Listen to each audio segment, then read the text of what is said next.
சின்ன வயது மகன், சிரித்த முகம் பெற்ற மகன், அன்னை குணம் படைத்த அழகு மகன் சென்றானே, கண்ணல் மொழி எங்கே, கருணை விழி தானெங்கே, மன்னர் மணிமுடியில் வாழ்ந்திருந்த செந்தமிழை தென்னவர் பொருளாக்கி தீங்க விதை தந்த மகன்.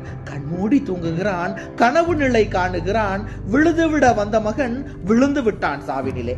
அழுதால் வருவானோ, அரற்றுவதால் கிடைப்பானோ, ஆரோடி நீரோடி அழகிழந்த விழிகள் எல்லாம் போராடி கொண்டு வர போய் வருமோ அவன் உயிரை. தன்னுயிரை தருவதனால் தங்க மகன் பிள்ளைப்பானோ, என்னுயிரை தருகின்றேன் எங்கே என் மகா கவிஞன். வெற்றிலையும் வாயும் விளையாடும் வேளையிலே நெற்றியிலே சிந்தை நிழலோடி நின்றிருக்கும். கற்ற தமிழ் வெளியில் கவியாக வந்திருக்கும். அன்னே என்று உரைத்தால் அதில் ஒரு சுவை இருக்கும். பிள்ளை பருவம், பிள்ளையா இளம்பருவம், கழுத்தில் தவழ்ந்து வரும் கைத்தறியின் துண்டெல்லாம் பழுத்த தமிழ் பாடும் பண்புரைக்கும் வாழ்க வேணும். வாழும் வயது மகன், வளர்ந்து வரும் தேன் கவிஞன்.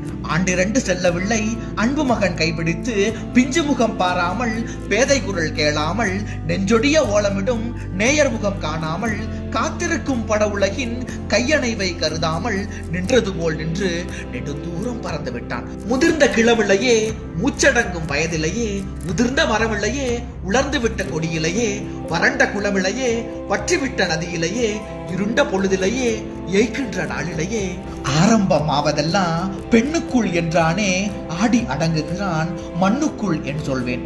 எங்கினிமேல் காண்போம், எவரினிமேல் புன்னகைப்பார், தங்க மகன் போன பின்னர் தமிழுக்கும் கதியிலேயே.